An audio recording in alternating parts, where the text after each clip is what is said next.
directement. Pour cette fois-ci, on va travailler ensemble aussi le TP, mais dorénavant, je préfère que vous prépariez au moins les exercices, comme ça, lorsqu'on fait la séance, je vous donnerai pas directement la solution, donc il faut au moins essayer de les faire. Donc, probablement à partir de la séance prochaine, je vous demanderai de m'envoyer ce que vous faites, ce que vous préparez comme solution, d'accord? Pour voir ceux qui préparent et ceux qui ne préparent pas. D'accord? Alors, donc, je reviens vers la série 1. Donc, dans la série 1, on a traité les 3 premiers exercices. Et là, on est arrivé à l'exercice 4. Donc, pour l'exercice 4, soit n un entier positif, écrire un programme C qui calcule factoriel n. D'accord? Exécuter le programme pour n égale 5. N égale 6, N égale 7, N égale 8, N égale 9. Quelle anomalie remarquez-vous? Donc là, il n'y aura aucune anomalie, d'accord? Pour les nombres jusqu'à 9, donc il n'y aura aucune anomalie. Refaire l'exécution pour N égale 8, N égale 9, N égale 10. Et même, il n'y aura pas d'anomalie, d'accord? Donc, au-delà de 12, 13, on aura des problèmes, d'accord? Donc, on va commencer à écrire le programme. Alors, pour cela, on va créer un projet. Alors, project, console application.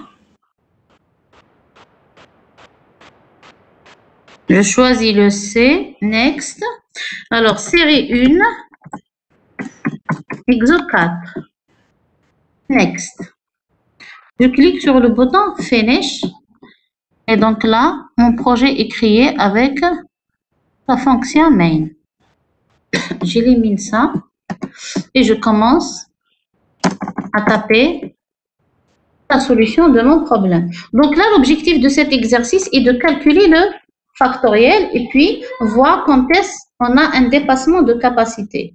D'accord? Donc, pour le factoriel, d'abord, je dois avoir le nombre, un entier positif, n. D'accord? Et le factoriel, je peux le déclarer comme étant float ou bien un entier. D'accord? Int, fact. D'accord? Donc, c'est un entier. Là aussi, je peux, donc pour boucler, donc j'ai besoin d'un compteur i.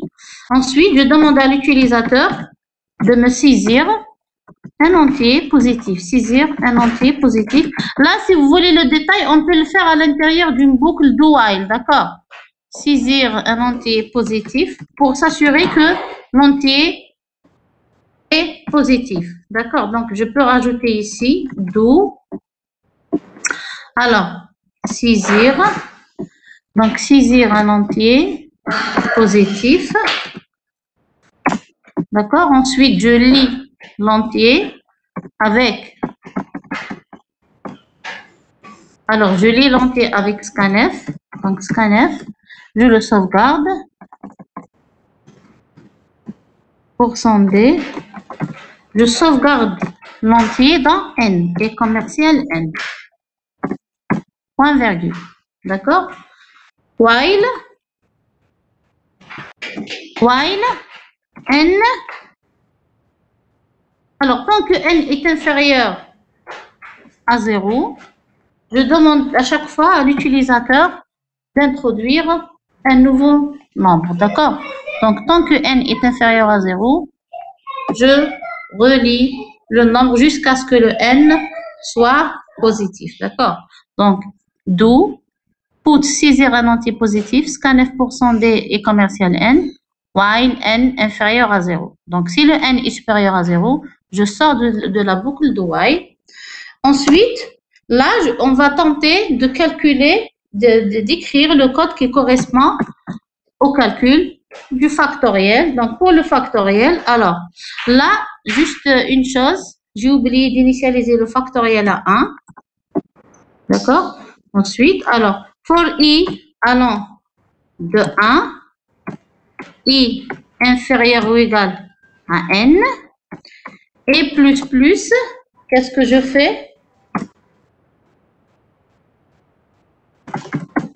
Cette fois-ci, je vais la faire comme ça. Donc, fact étoile égale i. Ça veut dire que fact égale fact fois i. D'accord? Donc, c'est équivalent à écrire fact égale fact fois i. D'accord? Ensuite, on va essayer d'afficher le résultat. Printf. Alors, le factoriel de %d et %d. Un petit slash n. Deux points. Donc là, j'affiche. Alors, le factoriel de n suivi du résultat trouvé. Donc, je vais compiler ça et je vais exécuter.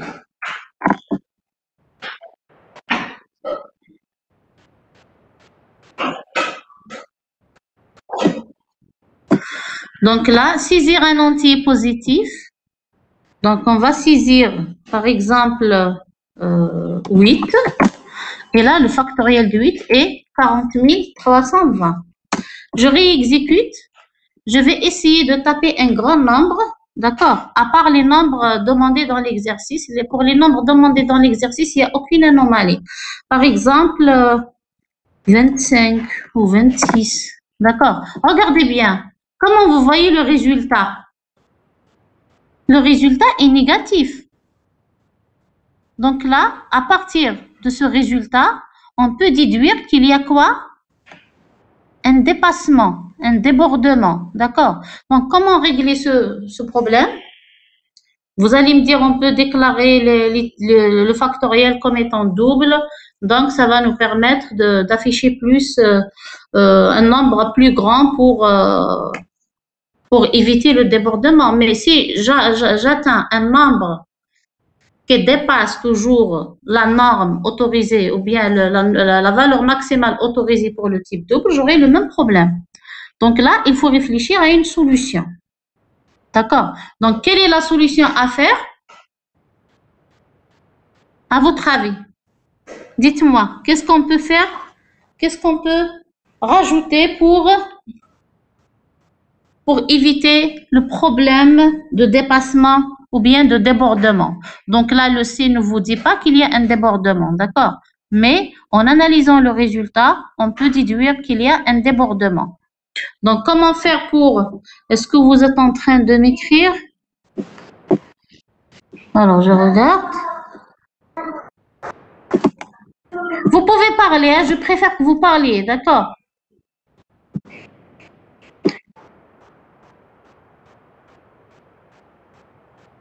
Donc, là aussi, c'est un problème, d'accord? Donc, changer le type ne résout pas le problème.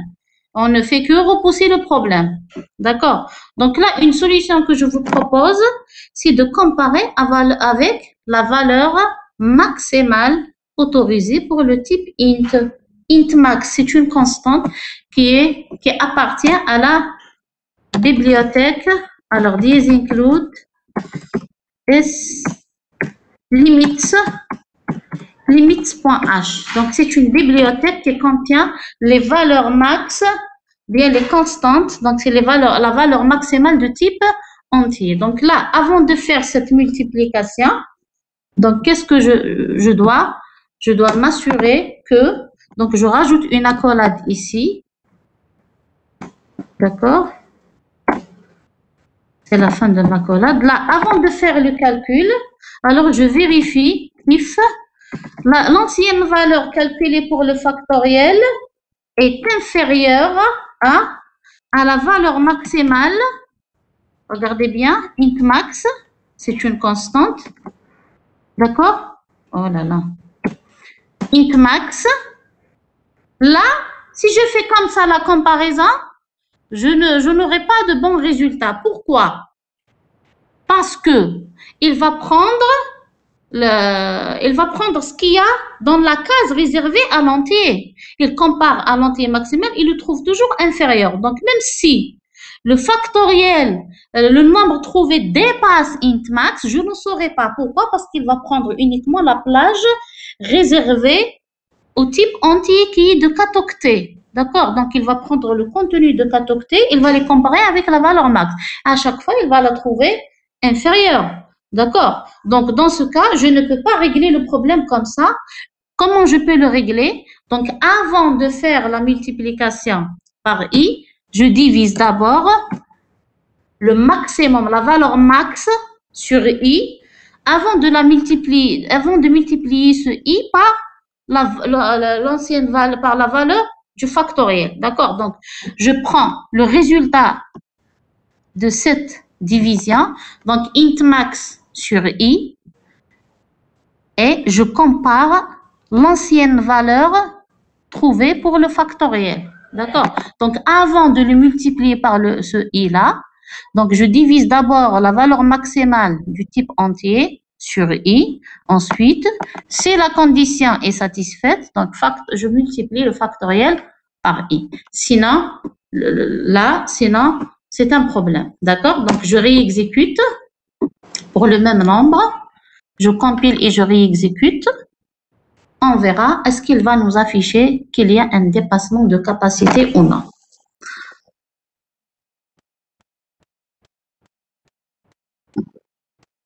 Ça prend du temps, voilà. Donc, je saisis toujours 26, comme tout à l'heure. Regardez bien. Le factoriel de 26, non. Pourquoi?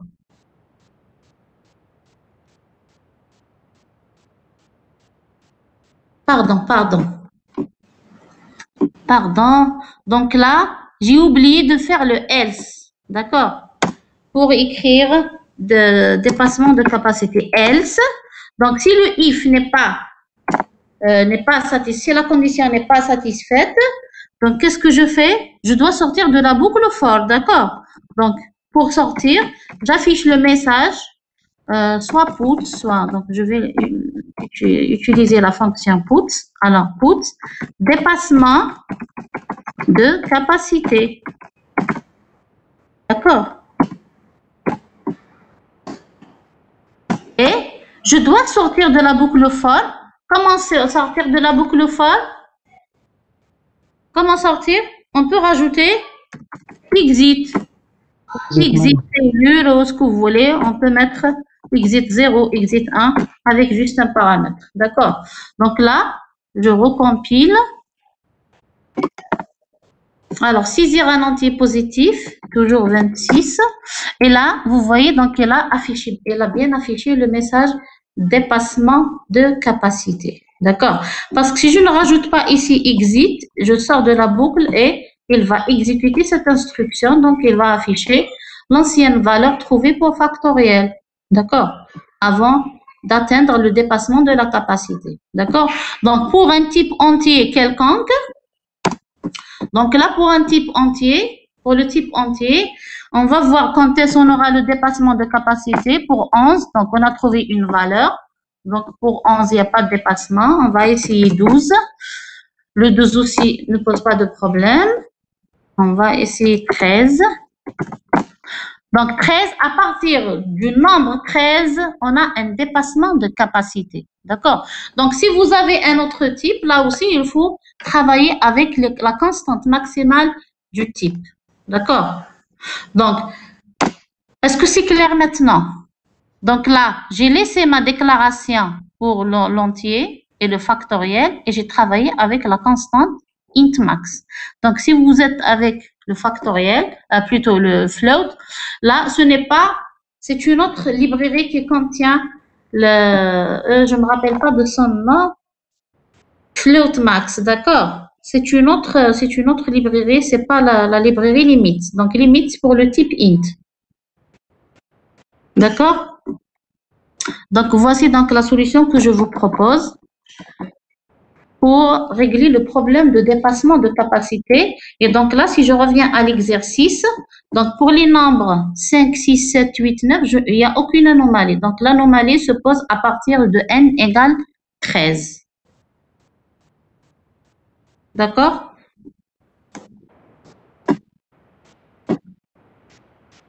J'avance, je passe à la série numéro 2.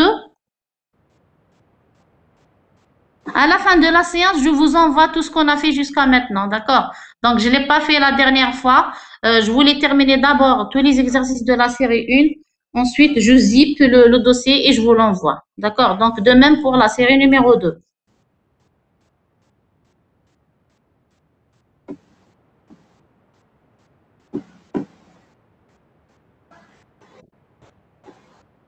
Alors, j'avance, oui ou non? Vous pouvez activer vos micros pour parler, Oui, d'accord? madame. D'accord. Alors, je passe à la série numéro 2. Donc, là, on a traité l'exercice 3. Donc, il nous reste l'exercice 4, 5, 6, 7, 8, je ne sais pas combien. D'accord? Donc là, alors, on va faire l'exercice 4. Ensuite, on fait l'exercice 5 aussi. Alors, pour l'exercice 4, soit une structure ST définie par la donnée de 3 champs, nom, prénom et âge. Écrire un programme C qui saisit les renseignements d'un individu donné et affiche l'adresse de stockage de chaque information, donc nom, prénom, âge en mémoire. Donc là, on a une structure. Alors, je vais créer un nouveau projet. Toujours console application et C. Alors, série numéro 2, exo 4. Next, next. Voilà. Je ferme celui-là. Et là aussi, donc je supprime tout ça. Alors, donc pour l'exercice 4, j'ai un type prédéfini. Donc, c'est une structure qui contient le nom, le prénom et l'âge. D'accord? Alors, type def, struct. Et puis, j'ai un tableau de caractères pour le nom, char nom. Par exemple, de 20. Madame, Oui. est-ce qu'on peut mettre la structure dans la fonction main? Oui. C'est un type personnalisé, d'accord? D'accord. On peut. Là aussi, Charles, donc je j'ai une idée. continue J'ai un ici. caractère.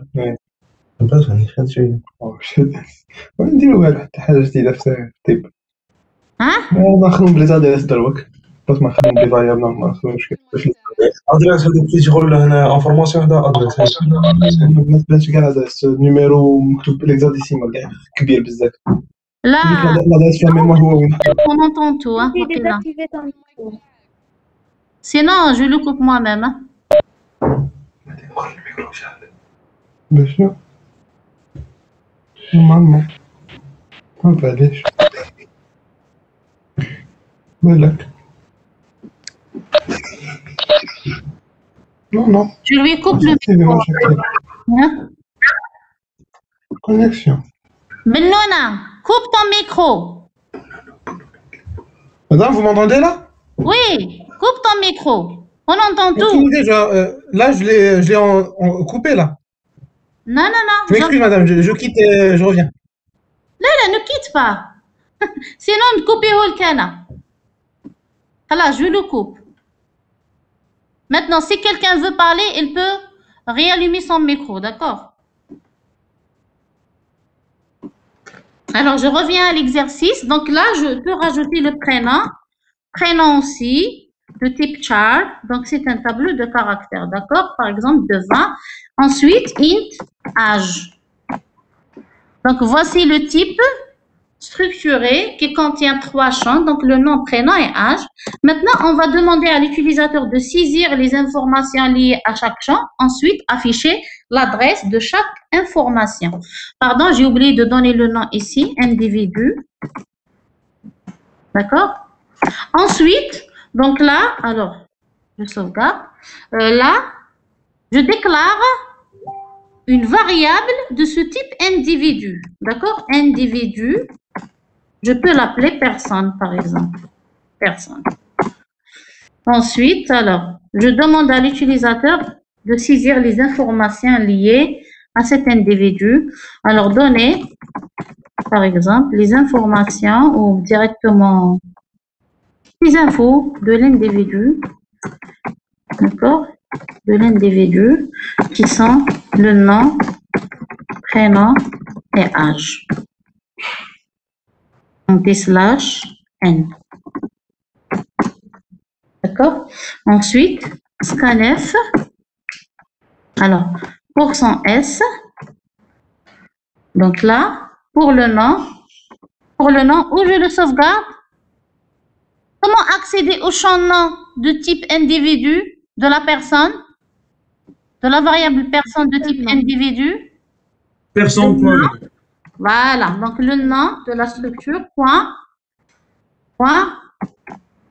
nom. Personne, nom. Pourquoi je n'ai pas mis ici le et commercial? Parce qu'il s'agit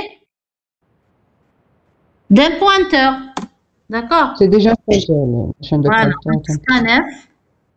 Même chose pour le prénom, pour son S, virgule, personne, point, prénom. Ensuite, il me reste l'âge, scanf, %d, et commercial. Là, je dois rajouter le et commercial, d'accord? Pourquoi? Parce que c'est une variable de type int, l'âge. Ensuite, je demande à l'utilisateur de les afficher. Alors, j'affiche la donnée suivie de son adresse. D'accord? Directement printf. Je vais dire la personne A pour nom, pour son S et pour adresse pour son P, d'accord, anti/n. Donc, virgule. Le nom se trouve dans personne.nom, d'accord, et aussi l'adresse se trouve dans personne.nom. De même, je fais la même chose pour le prénom.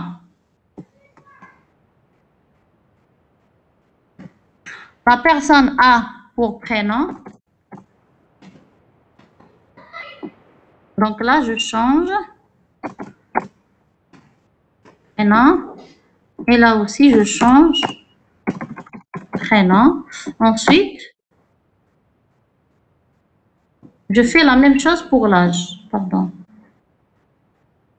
Je n'ai pas écrit prénom.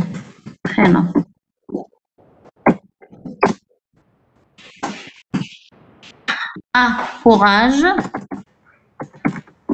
%d. D'accord? Pour l'âge, c'est %d. Et pour adresse, %p. Mais cette fois-ci, alors, personne.âge pour l'âge. Et là, je dois rajouter quoi? Pour l'adresse, je dois rajouter et commercial. D'accord? Donc, je sauvegarde. Alors, je compile et j'exécute. Donc là, pour l'affichage des adresses pour le nom et prénom, je n'ai pas rajouté le et commercial parce qu'il s'agit de tableau. Par contre, pour l'âge, j'ai rajouté le et commercial. Donc là, on peut saisir n'importe quoi pour le nom. On va analyser les adresses. Alors, le nom, par exemple, FF, prénom HH, et l'âge, par exemple, 23. D'accord? Donc, la personne a pour nom FFF et pour adresse, regardez bien l'adresse de la personne. Donc, E4. Ensuite, la personne a pour prénom HHH et pour adresse F8. Et là, pour l'entier, donc l'entier, son adresse est 0C. D'accord? Pourquoi 0C? Donc, je compte le nombre de cases réservées au tableau de type int, plutôt char pour le nom. Et puis, là, on a déclaré 20 caractères, donc 20 octets. Là aussi, 20 caractères, donc 20 octets. Et après, le dernier octet qui correspond au tableau prénom vient l'âge. D'accord? Donc là, pour une structure, les champs sont sauvegardés l'un à la suite de l'autre en mémoire. D'accord? Est-ce que c'est clair? مادام ما فهمتش علاش درنا في الاج هذيك لو 1. Allez, le E commercial pour afficher son adresse. D'accord? Son adresse en hexadécimal. Pour son P, on met le E commercial parce qu'il s'agit d'une donnée de type int. Là, j'ai un entier. ما لونتي نديرو له تشار سي با لا بان. Bien sûr, pour avoir l'adresse d'un entier ou d'un float ou d'un char, il faut précéder le nom de ma variable par un I commercial pour dire qu'il s'agit de son adresse. D'accord? Par contre, on a le prénom, on a le nom. Je n'ai pas mis de I commercial parce que personne.nom, le nom, le nom, c'est un tableau. Un tableau, c'est un pointeur qui pointe vers la première case. D'accord, oui. D'accord? Merci. Par contre, âge, ce n'est pas un tableau, c'est une variable, c'est un type primitif. Et donc, là, je dois rajouter le E commercial pour accéder à son adresse. D'accord? Pour afficher son adresse. Est-ce que c'est clair? Si c'est clair, je passe à l'exercice suivant. Madame, Oui. وين درنا print f la persona pour nom s et pour adresse b نقدروا نديروا تماك put la fonction put.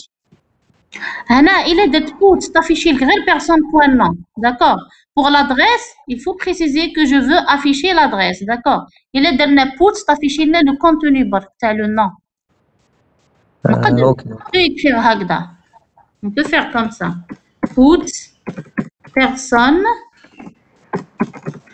point nom. Afficher le nom. D'accord?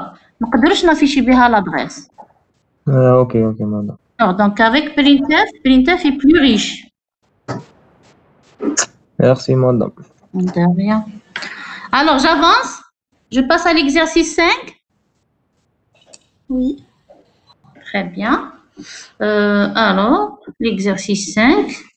Donc, dans l'exercice 5, on va utiliser la fonction malloc. D'accord? Donc, l'allocation dynamique de vecteurs et matrices. Donc, on va parler de la fonction malloc, tu sais.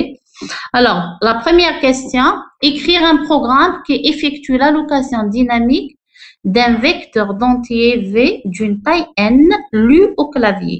Il remplit le vecteur par des multiples de 10 et affiche son contenu. Donc, on va commencer par cette première partie. Je vais créer un nouveau projet, comme ça, quand je vous envoie la solution, vous saurez. Donc, dans le dossier, vous trouvez EXO 1, série 2, EXO 1, série 2, EXO 4, EXO 5, etc. D'accord? Donc, ça va vous faciliter la recherche de l'exercice. Alors, je vais créer un nouveau projet. C'est next. Donc, je donne le nom série 2, EXO 5. Et je clique, j'ai toujours le même dossier, d'accord, TP Algo L2. Donc, next, finish. Et voilà, il est devenu actif. Et je ferme celui-là. Je sauvegarde les changements, bien sûr. Donc là, je commence.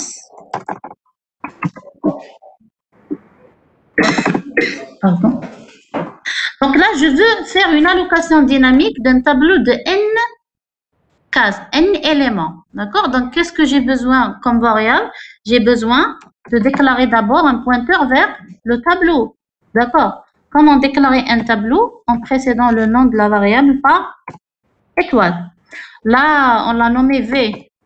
Allez, on va l'appeler V. D'accord? Je déclare n pour la taille et je déclare le i pour parcourir le tableau. D'accord? Ensuite, alors, je demande à l'utilisateur de saisir, de me donner la taille du tableau. Là aussi, on peut le faire dans une boucle do while pour éviter que l'utilisateur saisit un nombre négatif. D'accord? Comme on peut le faire directement, on va supposer que l'utilisateur va saisir un nombre positif. D'accord? Moi, je préfère m'assurer que l'utilisateur va saisir un nombre positif pour la taille. Donc, je vais le faire avec la boucle do while. Alors, do, printf, saisir la taille du tableau ou bien donner la taille du tableau. anti-slash n.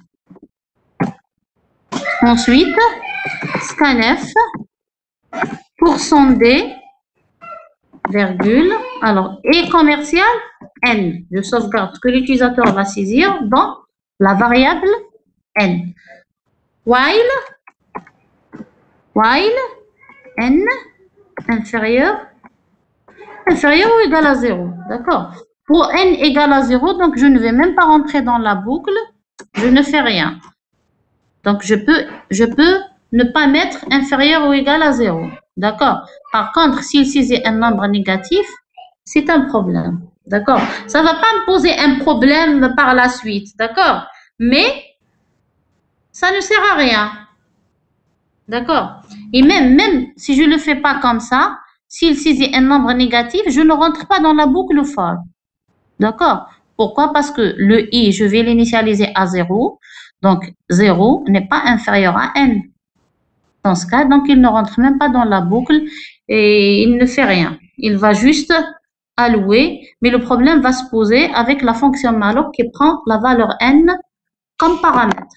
D'accord? Mais comme traitement à l'intérieur du tableau, ça ne me pose pas de problème, je ne fais rien. Donc, une fois que j'ai récupéré la taille, là, qu'est-ce que je dois faire? Je dois allouer de l'espace à mon tableau. D'accord? Donc là, on va essayer d'utiliser malloc et aussi, on va le faire aussi avec la fonction d'allocation calloc. D'accord? On va voir la différence entre les deux. Donc, toujours le nom de mon tableau, puisque c'est un pointeur. Donc, je vais l'initialiser avec malloc. V égale, là, c'est la syntaxe à respecter pour malloc. Donc, ça, on appelle ça le cast. Pourquoi?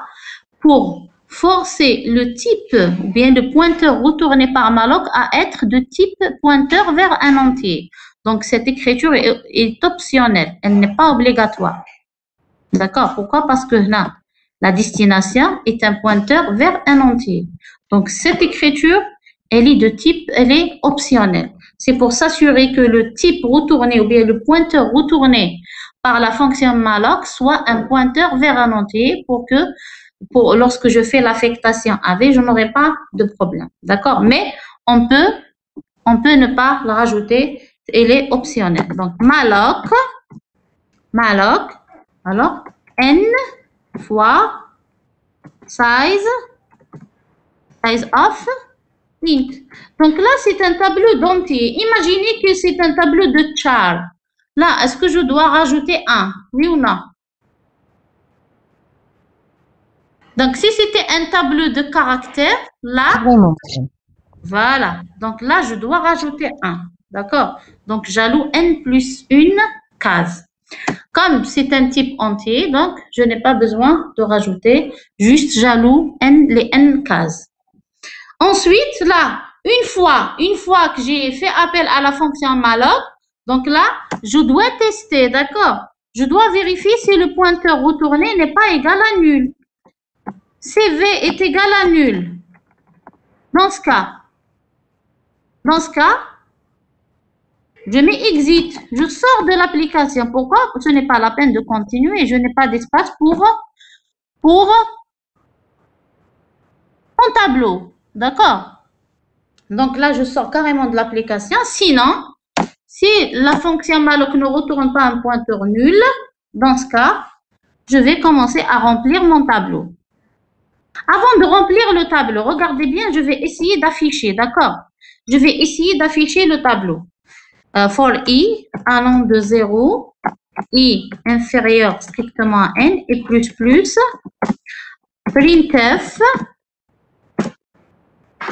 %d, v de i. Je vais mettre anti/t, une tabulation, pour juste voir ce qu'on va avoir comme valeur, d'accord? Alors, j'exécute.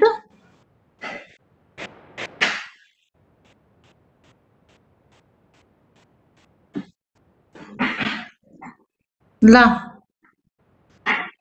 qu'est-ce qu'il dit? In function main, error expected, point virgule. Madame, مور لو وايل دو هذه pardon, oui. Je réexécute, plutôt j'exécute, je compile et j'exécute. On va voir des valeurs, c'est des entiers. Pourquoi? Parce que, regardez bien, je donne n égale 4. Et là, vous voyez qu'est-ce qu'il a affiché dans le tableau? C'est des entiers quelconques, d'accord? Pourquoi?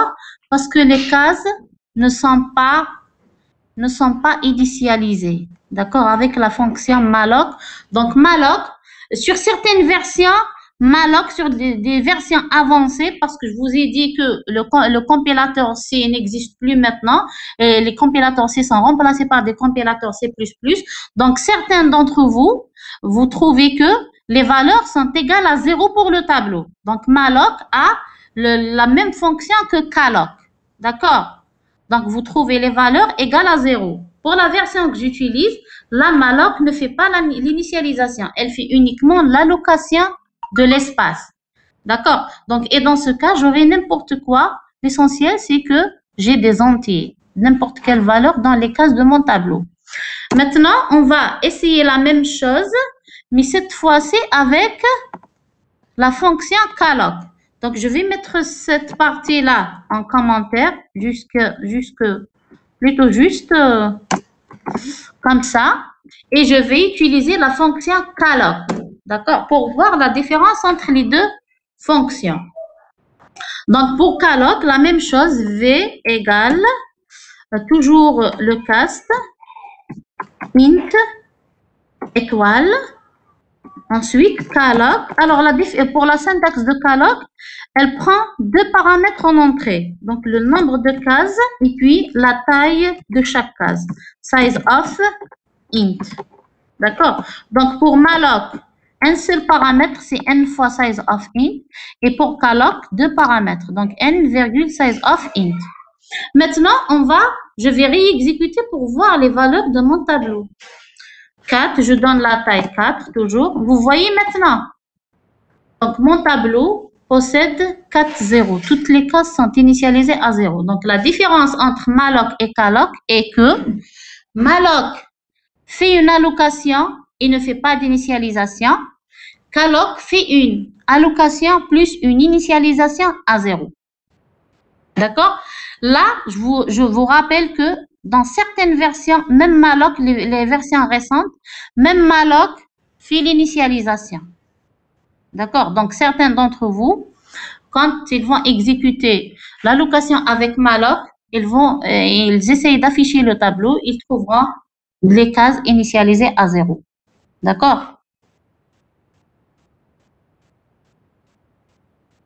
Est-ce que j'avance?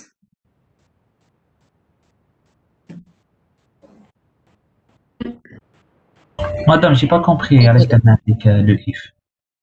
قلت لكم هنا j'ai fait l'allocation avec malloc et j'ai fait l'allocation avec calloc. Avec malloc, quand j'ai essayé d'afficher directement le tableau, j'ai trouvé des nombres entiers quelconques.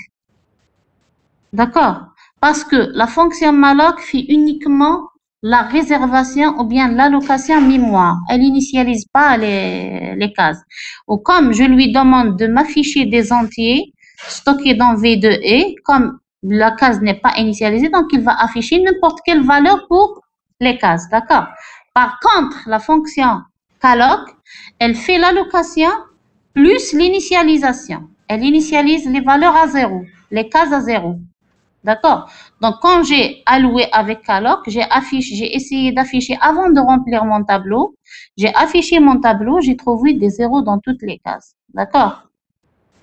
Madame, على if v s'il n'y a pas d'espace mémoire, d'accord? À chaque fois que je fais appel à la fonction malloc ou bien calloc, je préfère tester si le résultat retourné n'est pas un pointeur nul. Parce que si le résultat est un pointeur nul, ça veut dire que j'ai espace mémoire pour mon tableau. صح كي نعطولو لا طاي 4 نورمالمون ما يخرجش نول. ما يخرجش نول. لا soit disons que la mémoire تاعك est full. Donc هنا يعطي لك نول, d'accord? Donc là pour confirmer, هنا على بالي بلي il va pas me retourner un pointeur nul, d'accord? Mais dans des grandes applications, Ça m'est arrivé une fois, j'ai développé une grande application, d'accord, qui contient beaucoup de listes, beaucoup de piles. Et là, j'arrive à un certain temps d'avoir des pointeurs nuls, hein, croyez-moi. Oui, madame. D'accord, donc là, c'est un simple programme, donc sûrement, on n'aura pas de problème, d'accord. D'accord, merci, madame. Donc, est-ce que la différence entre calloc et malloc est bien claire? Elle est claire, j'avance dans l'exercice. D'accord. Donc, maintenant, je vais juste écrire ici un commentaire. Donc, calloc fait la allocation plus initialisation à 0. Malloc fait l'allocation uniquement, mais sur certaines versions récentes, elle fait aussi l'initialisation. C'est juste pour information, pour ne pas oublier la différence. D'accord? Je reviens ici. Donc, je reprends ça et je mets calloc en commentaire. Ensuite, donc là, avant d'afficher, je dois d'abord remplir mon tableau. D'accord? Printf. Là, au lieu de continuer, d'afficher directement, je demande à l'utilisateur de saisir. Alors, saisir l'élément %d du tableau. Anti-slash T ou bien N. Donc, l'élément I du tableau, ensuite, scanf %d, virgule,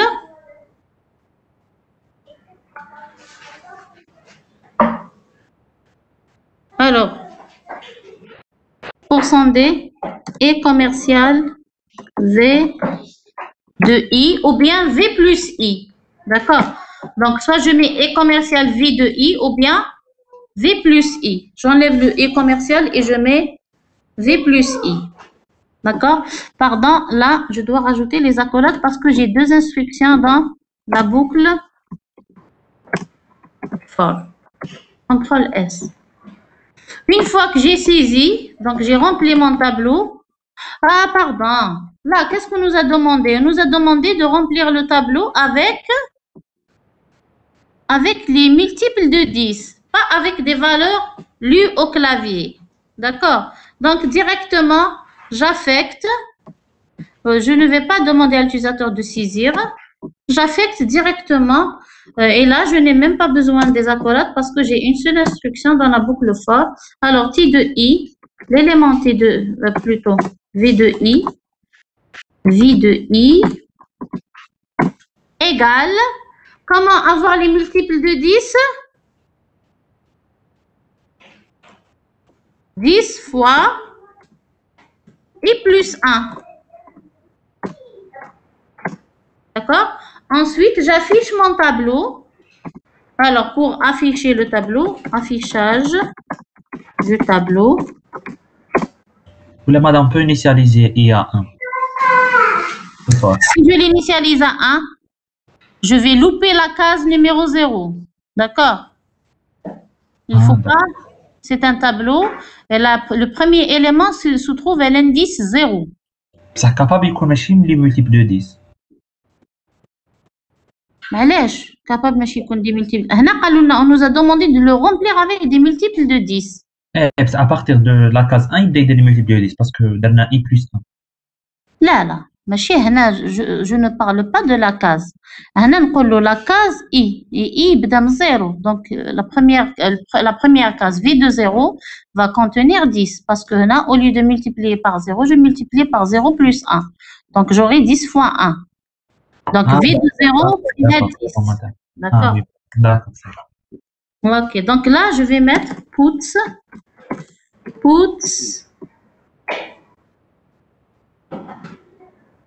affichage du tableau. Ensuite, toujours une boucle. For i allant de 0 i inférieur à n et plus printf,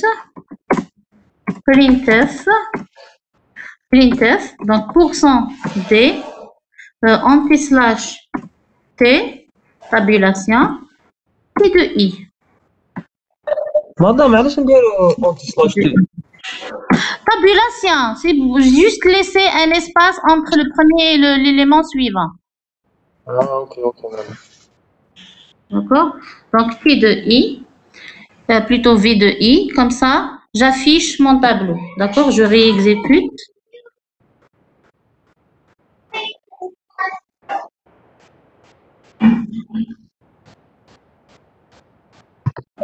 Madame, nous avons 10 fois et Gina là. Là, Gina, c'est la première case 0. Ou 0, ماشي les multiples تاع 10. Non, les multiples de 10 à partir de 10. 10, 20, 30. D'accord. D'accord. Donc, affichage du tableau. Voici donc, on a affiché le tableau. 10, 20, 30, 40, 50. D'accord? Pour les 5 cases. Est-ce que c'est clair? Oui. Si c'est clair, très bien. Donc, je passe à la deuxième partie. Alors, pour la deuxième partie, regardez bien, là, on va passer à la matrice. Écrire un programme qui effectue l'allocation dynamique d'une matrice de caractères. Donc, A, N fois M. N et M sont lus au clavier. Donc, N, c'est le nombre de lignes et M, le nombre de colonnes. D'accord? Donc, remplis la matrice en saisissant un mot dans chaque ligne de la matrice en utilisant l'instruction get du C. Affiche le contenu de la matrice ligne par ligne en utilisant l'instruction puts du C et affiche l'adresse de chaque mot de la matrice.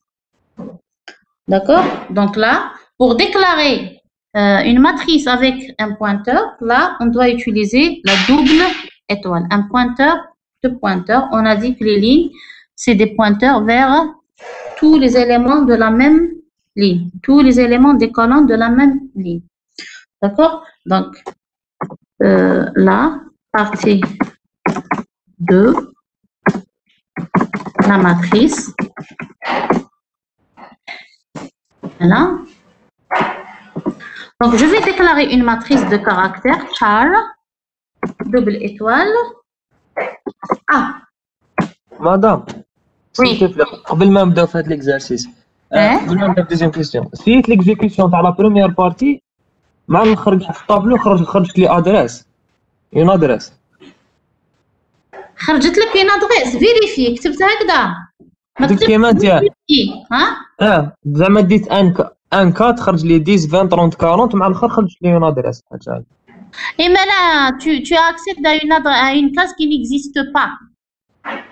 Vérifie, est-ce que tu as i égale à 0 et inférieur strictement à n? Ok, madame. Je suis inférieur ou égal, d'accord? Ok.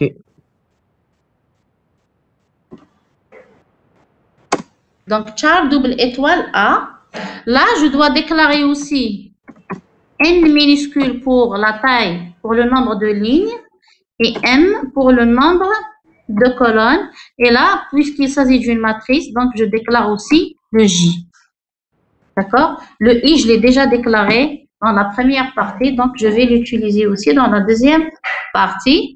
Donc là, on peut rajouter la saisie du nombre de lignes et la saisie du nombre de colonnes avec l'utilisateur, comme on peut les initialiser directement. Donc, n égale 4, je peux les initialiser comme ça, et m égale par exemple 20. D'accord? Donc, il s'agit c'est une matrice de caractères. D'accord? Donc, j'ai un mot dans chaque ligne. Dans chaque ligne, j'ai un mot. D'accord? Donc, la première des choses à faire, c'est d'allouer un espace pour les lignes. Ensuite, pour chaque ligne, j'alloue un espace pour les colonnes. D'accord? Donc, comment faire pour allouer pour les lignes? Mon pointeur, ma matrice A, est défini comme étant un pointeur égale char, c'est le cast, double pointeur qui veut dire c'est un pointeur vers un pointeur char. D'accord? C'est le même type que le A. Le A, il est de type double pointeur vers un caractère. Donc, le cast, il doit suivre la destination. D'accord? Malloc. Ensuite, là, je suis en train d'allouer pour les lignes. Les lignes, j'ai n lignes. Donc, n fois size of quoi? Char étoile. Pourquoi je mets char étoile? Pointeur, d'accord? Parce que je vais allouer un tableau de pointeurs. Chaque case du tableau, c'est un pointeur vers les colonnes. D'accord? Donc, chaque case de mon tableau, le tableau des lignes, est un pointeur vers les colonnes qu'on va allouer tout à l'heure. D'accord? Donc, une fois que j'ai alloué de l'espace pour les lignes, je passe aux colonnes.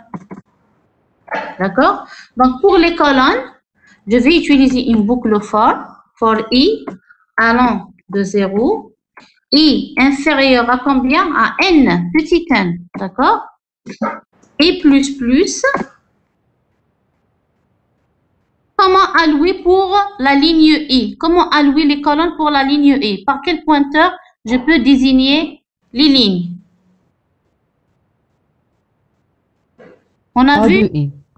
Très bien. Donc, on a vu la dernière fois, donc, par A de I, c'est un pointeur vers la ligne I. Donc, A de I égale, là, je vais faire l'allocation pour les colonnes. Pour la ligne I, j'alloue toutes les colonnes, j'alloue un espace pour toutes mes colonnes. Donc, je fais appel à la fonction malloc. Et là, combien de colonnes? M fois, voilà, M fois size of.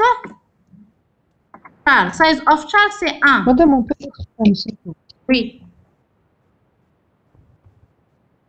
1 fois 1 directement. Là, je peux mettre M directement. D'accord.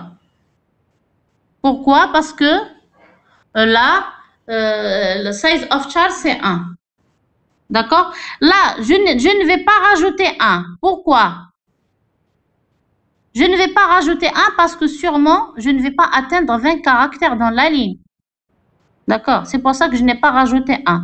Donc, si vous allez dépasser, si vous allez saisir des chaînes de caractères de moins 20 caractères, il faut mettre ici M plus 1. D'accord? Mais pour moi, je ne vais pas dépasser les 20. D'accord? Donc, je préfère ne pas rajouter. D'ailleurs, je ne vais même pas ciseler. Peut-être je vais utiliser 5 à 10 caractères au maximum pour un mot. D'accord? Donc avec ça, ça veut dire que j'ai alloué de l'espace à toute ma matrice. D'accord? Donc, j'ai alloué un espace pour les lignes. Ensuite, pour chaque ligne, j'alloue les espaces pour les colonnes. D'accord? Ensuite, maintenant, je dois remplir la matrice. Donc, je dois remplir la matrice en saisissant un mot dans chaque ligne de la matrice. Donc là, je ne vais pas saisir la matrice caractère par caractère. Je vais lire carrément, je vais lire des mots. Ça veut dire des chaînes de caractères en utilisant la fonction get. D'accord? Donc là, pour remplir la matrice, je déclare un mot, char, un tableau de caractères. Par exemple, de 20, le même nombre de caractères de ma matrice ou bien le nombre de colonnes de la matrice. Ensuite, je parcours. Pour chaque ligne, je saisis un mot. Pour chaque ligne, je saisis un mot. Donc, for i allant de 0, i inférieur à petit n, et plus. D'accord? Qu'est-ce que je fais? Je demande à l'utilisateur de saisir un mot. Saisir un mot. D'accord? Ensuite, je vais lire le mot avec get mot. point virgule. Une fois que j'ai récupéré le mot, comment le mettre dans la ligne qui correspond à la matrice? Dans la ligne I qui correspond à la matrice. Est-ce que je mets A de E égale mot ou je dois utiliser une fonction?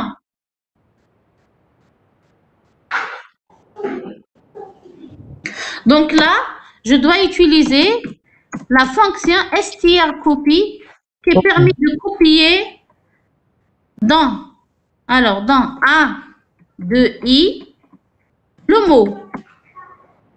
D'accord? Donc cette fonction va copier mot dans A de I.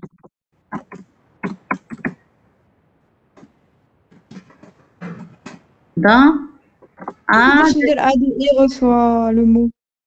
On ne peut pas parce que là, regardez bien, si je mets A de I égale mot, mot c'est un tableau, d'accord?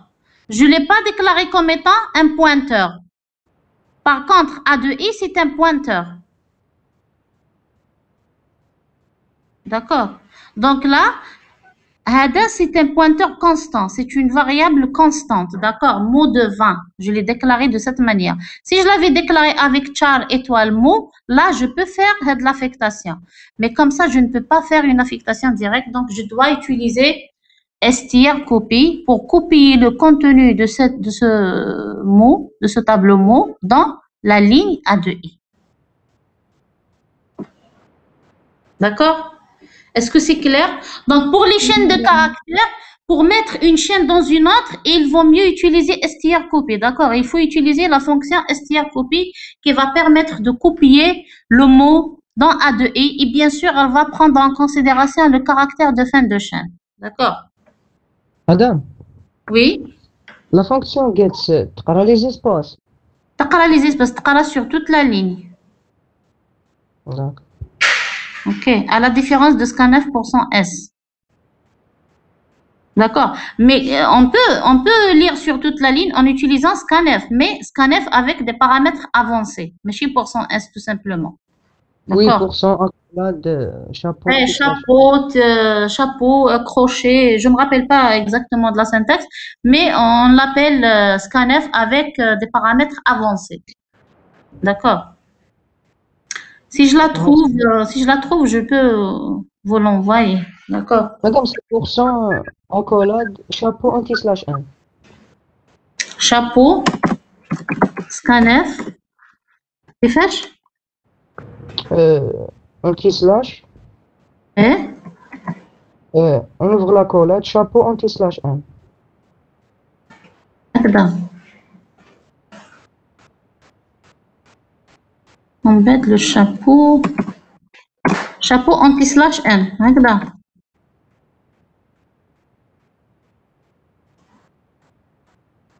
نحي غير anti-n الأولى.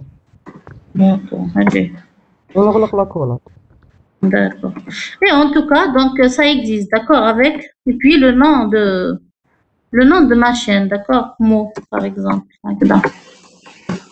Donc, d'accord, donc c'est équivalent à ça. Donc, c'est la fonction scanf avec des paramètres avancés. Il y a aussi d'autres paramètres, d'accord, qui permet de lire même les espaces.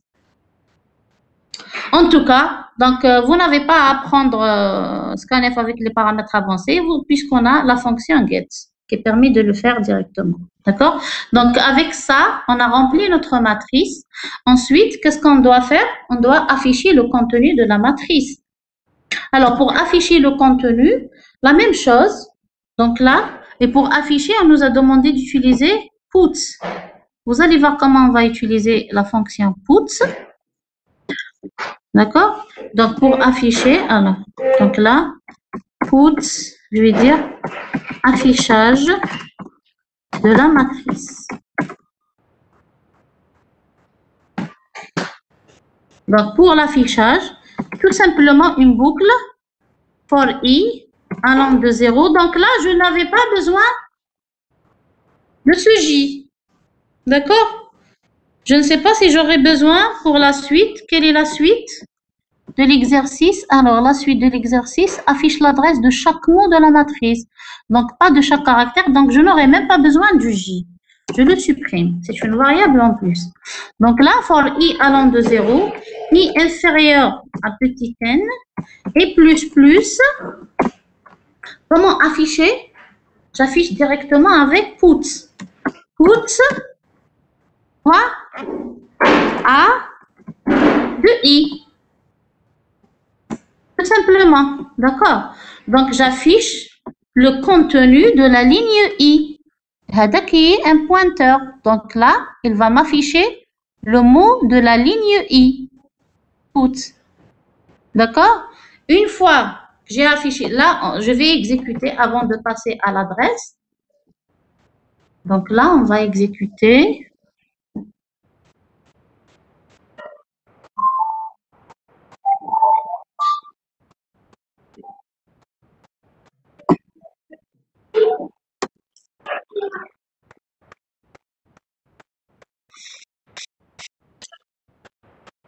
Je dois rajouter de la RAM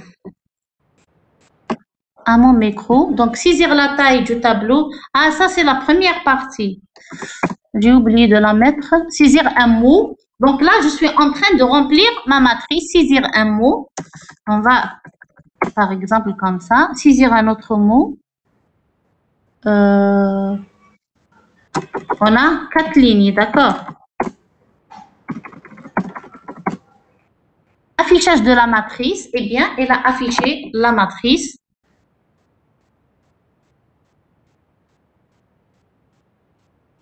Là, juste une remarque. Regardez bien, il ne m'a pas donné la main à saisir le premier mot. Pourquoi? Parce qu'il faut que je vide, d'accord? Je n'ai pas utilisé fflush parce que j'ai lu un entier ici. Donc là, je vais mettre tout ça comme commentaire, c'est la première partie, d'accord? Comme commentaire et je réexécute. D'accord? Donc, j'ai fait exprès d'initialiser M à 4 et M à 20 pour ne pas les saisir parce que si je saisis un entier à la suite, je lis un caractère ou là une chaîne de caractères, je vous ai dit, et le compilateur va prendre le code ASCII de la touche entrée. Comme la touche entrée, c'est un caractère de contrôle non imprimable, donc il ne m'affiche rien dans le mot ou bien le caractère, d'accord? Donc, saisir un mot. Là, on va voir qu'il va me demander de saisir 4 fois 4 mots parce que le nombre de lignes de ma matrice est de 4. Donc là, il a affiché la matrice telle que saisie. D'accord? Est-ce que c'est clair? Donc là, si vous lisez un entier juste après, vous voulez lire un caractère ou une chaîne de caractères, il faut utiliser fflush pour vider. D'accord? Ensuite, je continue. Donc là, j'ai affiché le contenu, j'ai rempli la matrice. J'ai affiché le contenu de la matrice. Ensuite, on me demande d'afficher l'adresse de chaque mot de la matrice. Donc là, on doit rajouter une instruction pour afficher l'adresse de chaque mot de la matrice. Printf. Pardon, avant printf. Donc, je dois utiliser une boucle aussi. For i allant de 0, i inférieur à petit n et plus. Donc là, printf. Comment afficher l'adresse avec quel format?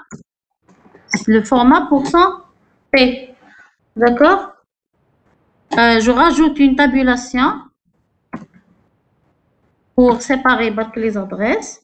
Et puis, comment afficher l'adresse? C'est en utilisant le pointeur de la ligne A2I. A2I, c'est un pointeur vers la ligne I. D'accord? Tout simplement. Je réexécute. Saisir un mot.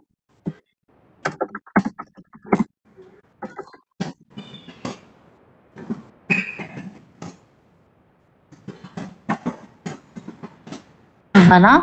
Et puis, là, le premier mot se trouve à l'adresse 4.0, le deuxième 6.0, 8.0, A0. Donc, 20 caractères après chaque mot. D'accord? Pourquoi? Parce que chaque ligne est définie sur... chaque ligne possède 20 colonnes. D'accord? Donc, 20 caractères Donc 20, il y a une différence de 20 caractères entre chaque adresse. D'accord? Si vous calculez la somme. Donc 20, alors 20 en hexadécimal, il faut le convertir en hexadécimal pour l'ajouter à cette adresse qui est en hexadécimal. D'accord? Pour avoir 6 zéros. D'accord? Donc là, c'est alors 20, 6 0, 6 0, plus 20, 8 0, plus 20, 1 0. D'accord? 10 0 et le 10 en hexadécimal, c'est le 1. Est-ce que c'est clair? Oui. Oui. هذيك تاع اف فلوس من قبل ما فهمتهاش كي ديكلارينا ان في كات نورمالمون انا خرجوا لي 3 مو عطاني اوكي سي نورمال باسكو قريت ان اونتي هذا لونتي كي قريناه هنا بور لا بروميير بارتي سي لو ان دونك جوست ابري لا ليكتور دان اونتي ولا دان ريال دان نومبر en général donc si je saisis un caractère ou là une chaîne de caractères le compilateur va prendre le code ASCII à la touche entrée. D'accord, donc ما يافيش لنا والو في هذيك لا ligne. Pourquoi? Parce que la touche entrée c'est un code, c'est un caractère de contrôle non imprimable. D'accord. اوكي Donc pour éviter ce problème كي تقرا un entier juste après حبيت تعمر une matrice ولا تقرا une chaîne de caractères ولا un caractère, il faut vider la mémoire tampon باش ما يديلكش la touche entrée. ندير اف فلوس وخلاص. دير اف فلوس قبل ما دير get. Ok, madame. Merci beaucoup. De rien. Des deux fois. Pardon? Des pourcent des deux fois. Je me تحسبليش هذيك تاع entrée. Des pourcent C, espace. Espace pourcent C. D'accord. Ou là, hein? Comme get, ça n'a get. D'accord. Donc, si je lis avec get, si je dois la précéder avec ff louche. D'accord. On dit là ff louche avant de rentrer dans la boucle pour récupérer les chaînes de caractères. D'accord. Je vide là parce que j'ai lu un entier. Ou là, par exemple, ici, si je n'avais pas initialisé n à 4 et m à 20, si j'avais par exemple demandé à l'utilisateur d'introduire le nombre de lignes et le nombre de colonnes, là, il faut vider pour faire de la boucle pour lire. Je vide là. D'accord. Là, tout à l'heure, on a eu le problème à la première partie. Là, parce que je lis le n. D'accord. La taille du tableau de la première partie. Est-ce que c'est clair?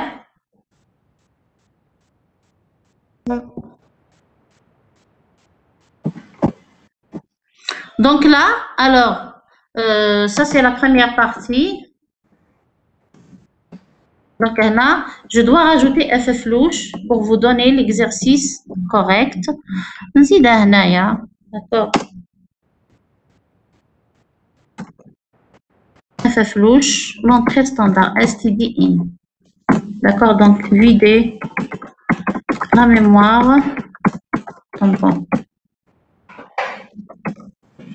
Comme ça, je n'aurai pas de problème. D'accord. Donc, l'objectif de cet exercice, c'est de voir comment faire de l'allocation dynamique à un tableau, au tableau à une dimension et aussi à une matrice ou bien à un tableau à 2 dimensions. Et là, c'est une matrice de caractères. Donc, on a pu lire ligne par ligne directement au lieu de lire caractère par caractère en utilisant get. Et aussi pour l'affichage, on peut afficher directement le mot en utilisant put. Ou bien en utilisant, même si on utilise printf, donc on peut afficher directement en utilisant l'adresse de la ligne qui est A de I ou bien A plus I. D'accord? Donc, je pense que je m'arrête à ce niveau-là pour ne pas vous encombrer trop. D'accord? Sauf si vous voulez qu'on continue. Hein. C'est comme vous voulez.